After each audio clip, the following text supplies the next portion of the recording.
अस्सलामु अलैकुम वरहमतुल्लाहि वबरकातुहू। जी हाँ दोस्तों, उम्मीद है कि आप तमामी हजरात खैर आफियत से होंगे, तमामी लोग अच्छे होंगे। बिहार के पेंशन धारकों को मिली बड़ी राहत। अगर आप भी वृद्धा पेंशन का पैसा उठा रहे हैं या विधवा पेंशन का पैसा उठा रहे हैं या विकलांग पेंशन का अगर आप पैसा उठा रहे हैं तो सरकार ने बड़ी राहत दी है। और इसको लेकर सरकार ने खुद बताया है कि किस तरीके की बड़ी राहत यहाँ पर आप लोगों को दी जा रही है। तो इसको लेकर क्या अपडेट है, इसको लेकर क्या है पूरी जानकारी आज मैं आपको इस वीडियो के अंदर बताऊंगा। तो इसलिए इस वीडियो को आप पूरा ज़रूर देखें। वीडियो शुरू करने से पहले आपसे एक छोटी सी रिक्वेस्ट है, आप अगर हमारे इस चैनल पर पहली मर्तबा आए हैं तो आप इस चैनल को ज़रूर सब्सक्राइब कीजिए, बेल की घंटी को भी आप ज़रूर प्रेस कीजिए ताकि आपको ऐसे ही लेटेस्ट जानकारी, लेटेस्ट इन्फॉर्मेशन आपको मिलती रहे। तो चलिए हम वीडियो को शुरू करते हैं।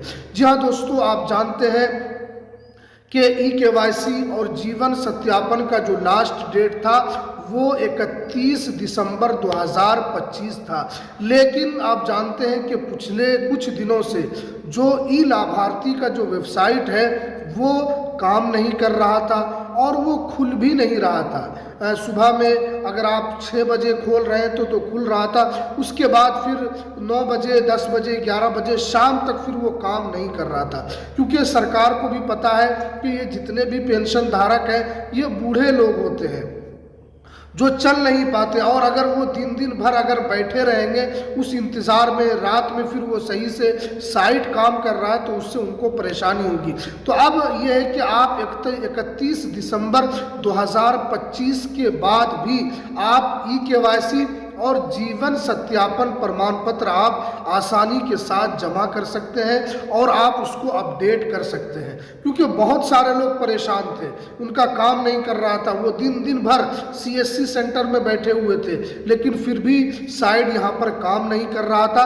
तो अब आप यहाँ पर 31 दिसंबर के बाद भी आप इसे अपडेट करवा सकते हैं। और इसमें 10 नए नियम में भी बड़ा बदलाव किया गया है और 10 नए नियम को भी यहाँ पर लागू किया गया है जो कि सभी पेंशन धारकों के लिए जानना यहाँ पर जरूरी है। सबसे पहले जो यहाँ पर बड़ा बदलाव हुआ है कि विधवा का पूर्ण शादी करने पर पेंशन बंद करना होगा। देखिए बहुत सारी विधवा ऐसी है जो कि जब वो विधवा होती है तो वो पेंशन का उन्होंने अप्लाई कर दिया है, उसके बाद फिर अगर वो शादी कर लेती है और अगर फिर भी वो पेंशन उठाती है तो उनको यहाँ पर पेंशन को बंद कराना होगा। क्योंकि पहले आप विधवा थे लेकिन जैसे ही आपने दूसरी शादी की तो अब यहाँ पर क्या होगा कि आपको विधवा वाला पेंशन यहाँ पर नहीं मिलेगा। और दूसरी जो अपडेट निकल कर आ रही है कि DBT को आपको लिंक कराना होगा।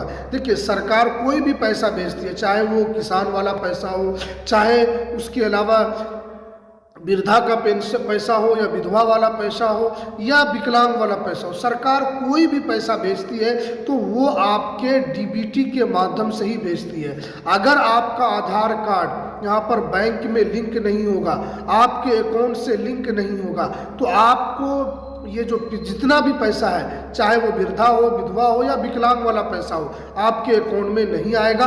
तो इसलिए आपको अपना DBT भी चेक करते रहना है कि कहीं आपका DBT हट तो नहीं गया है या आपका वहाँ पर डिसेबल है या यहाँ पर इनेबल है। ये चीज़ आपको यहाँ पर बैंक में जाकर विजिट करना है और वहाँ पर आपको चेक कर लेना है। उसके बाद जो यहाँ पर तीसरी अपडेट निकल कर आ रही है कि मरने के बाद पेंशन बंद कराना होगा।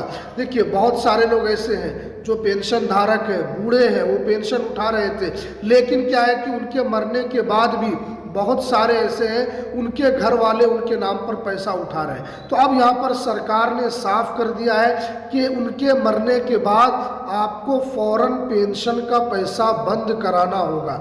नहीं करने पर सरकार जो है उसके ऊपर कार्रवाई करेगी और फिर आपसे पेंशन के पैसे के साथ साथ पूर्ण रिकवरी भी आपको वहाँ पर देना होगा।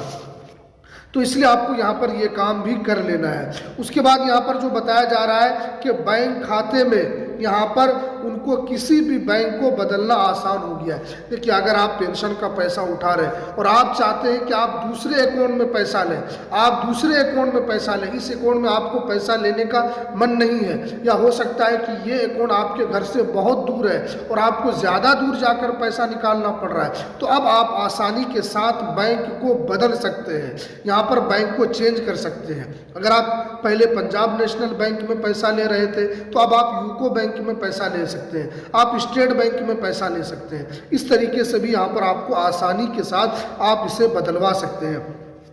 उसके बाद जो यहाँ पर अपडेट निकल कर आ रही है कि देरी से पैसा आने पर आप शिकायत दर्ज करा सकते हैं। देखिए, बहुत सारे लोग ऐसे हैं कि उनका विधवा वाला पैसा हो या विकलांग वाला पैसा हो या पेंशन का पैसा उनका रुक गया है और उनको समझ में नहीं आ रहा है कि आपका सब चीज़ ठीक है, डीबीटी भी ठीक है, आपने आधार भी लिंक कराया हुआ है, सब चीज़ सही है, फिर भी आपका पैसा नहीं आ रहा है, तो आप इस पर आप शिकायत भी दर्ज करा सकते हैं और आपका यहाँ पर शिकायत दर्ज होगा और इसका समाधान भी किया जाएगा और जितना पैसा आपका नहीं आया, जितने भी महीने का, और पूरा पैसा आपके अकाउंट में फिर से डाल दिया जाएगा। ये तमाम चीज़ें। उसके अलावा यहाँ पर जो अपडेट निकल कर आ रही है कि अब आपका आधार कार्ड से आपके एज का मिलान किया जाएगा।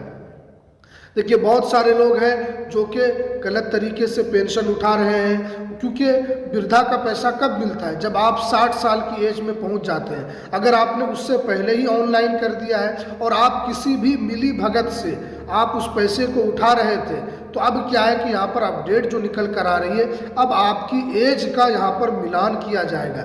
अगर आप 60 साल के होंगे तब तो आपको पैसा मिलेगा, लेकिन अगर आप उससे कम के होंगे तो आपके पेंशन को यहाँ पर बंद कर दिया जाएगा। उसके बाद जो अपडेट निकल कर आ रही है कि फर्जी पेंशन पर कार्रवाई होगी।